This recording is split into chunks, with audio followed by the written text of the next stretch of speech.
सोचिए, एक छोटी सी चिप, इतनी छोटी कि हाथ में आ जाए, लेकिन उसने पूरी दुनिया को सचमुच घुटनों पर ला दिया था।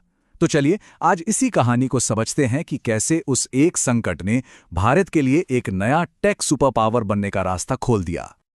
अच्छा, तो कहानी की शुरुआत उस एक समस्या से करते हैं जिसका असर हम सब ने, पूरी दुनिया ने किसी न किसी तरह महसूस किया। और ये कोई किताबी सवाल नहीं है, बिल्कुल नहीं। हाल ही में दुनिया को इसका बहुत सीधा और कड़वा जवाब मिला है। कोविड-19 ने ना एक ऐसी दुखती रग पर हाथ रख दिया जिसके बारे में शायद किसी ने सोचा ही नहीं था। गाड़ियां बननी बंद, फोन मिलने बंद, यहां तक कि हॉस्पिटल के इक्विपमेंट से लेकर हमारे मिलिट्री सिस्टम तक सब पर ब्रेक लग गया।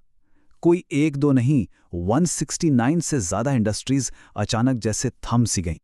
और इसका नतीजा क्या हुआ? आर्थिक और जियोपॉलिटिकल उथल-पुथल। दुनिया को यह एहसास हुआ कि वो एक सबसे जरूरी चीज के लिए कुछ गिने-चुने सप्लायर्स पर कितना ज्यादा, बहुत ही ज्यादा निर्भर है। और इसकी वजह यहां इन आंकड़ों में साफ दिखती है। देखिए कि सेमीकंडक्टर प्रोडक्शन की ताकत कैसे सिर्फ एक दो देशों के हाथों में सिमटी हुई है।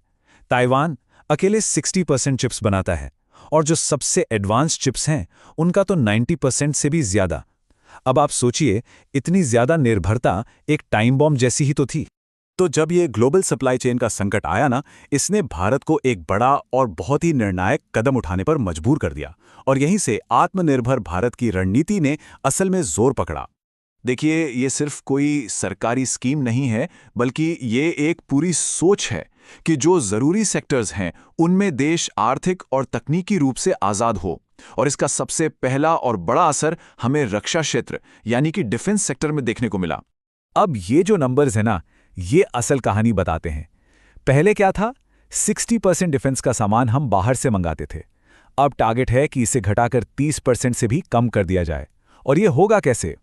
अपने ही देश की कंपनियों से खरीदारी बढ़ाकर, वो भी डबल से ज्यादा। और इसका नतीजा? जरा ये नंबर देखिए, सिर्फ 10-11 सालों में डिफेंस एक्सपोर्ट्स में लगभग 34 गुना का उछाल। मतलब साफ था, भारत अब सिर्फ एक खरीदार नहीं, बल्कि दुनिया के लिए एक बड़ा सप्लायर भी बन रहा था। लेकिन आत्मनिर्भर भारत का जो सबसे बड़ा, सबसे महत्वाकांक्षी हिस्सा है, वो है सेमीकंडक्टर्स। ये मॉडर्न टेक्नोलॉजी की नींव है, कह सकते हैं कि उसका दिल है। अब इतने बड़े मिशन को जमीन पर उतारने के लिए भारत ने शुरुआत में 76,000 करोड़ रुपए का एक बहुत बड़ा इंसेंटिव पैकेज सामने रखा, ताकि दुनिया के बड़े बड़े प्लेयर्स को यहां आने के लिए आकर्षित किया जा सके। और इस शुरुआती कोशिश ने वाकई कमाल का काम किया। आज की तारीख में 10 बड़े प्रोजेक्ट्स में कुल निवेश 1,60,000 करोड़ रुपए को भी पार कर चुका है।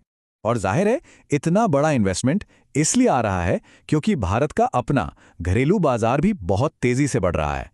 अनुमान यह है कि 2030 तक यह मार्केट $100 बिलियन से भी ज्यादा का हो जाएगा। और इस काम को अंजाम कौन दे रहा है? टाटा, माइक्रोन और सीजी पावर जैसे बड़े नाम, जो गुजरात से लेकर असम तक में वर्ल्ड क्लास फैसिलिटीज बना रहे हैं। तो ये अब सिर्फ कागज पर बना कोई प्लान नहीं, बल्कि जमीन पर उतरती एक हकीकत है। लेकिन ये कहानी सिर्फ चिप्स बनाने तक ही सीमित नहीं है। नहीं, ये कहानी है अपनी औद्योगिक क्षमता को एक वैश्विक प्रभाव में बदलने की।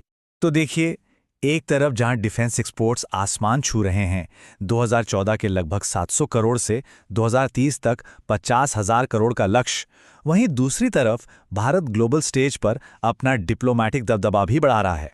इसे समझने के लिए एआई इम्पैक्ट समिट 2026 का उदाहरण देखिए। फ्रांस और ब्राजील के राष्ट्रपति, आईएमएफ और यूएन के हेड्स, दुनिया भर के बड़े बड़े नेता दिल्ली में इकट्ठा हुए। क्यों? आर्टिफिशियल इंटेलिजेंस का भविष्य तय करने के लिए। और सबसे दिलचस्प बात पता है क्या है? एक तरफ भारत हार्डवेयर यानी चिप्स बना रहा है, और दूसरी तरफ वो दुनिया को एक मंच दे रहा है ताकि टेक्नोलॉजी के नियम लिखे जा सकें। तो ये दोनों चीजें अलग अलग नहीं हैं, बल्कि एक ही बड़ी सोच के दो बहुत अहम हिस्से हैं।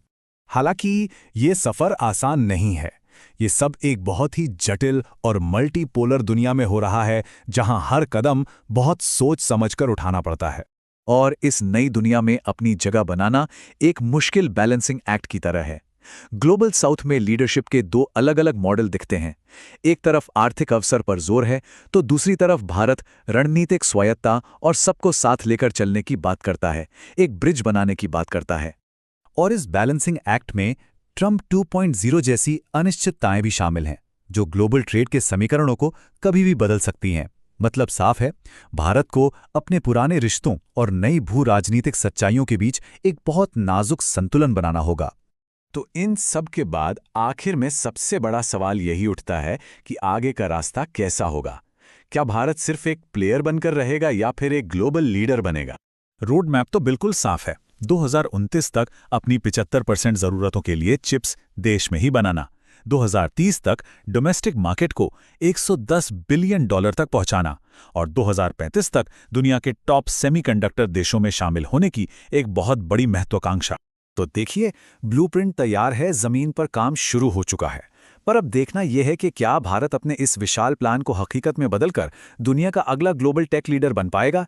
ये वो सवाल है जिसका जवाब जो भी हो, वो आने वाले वक्त में टेक्नोलॉजी की दुनिया का नक्शा पूरी तरह से बदल सकता है।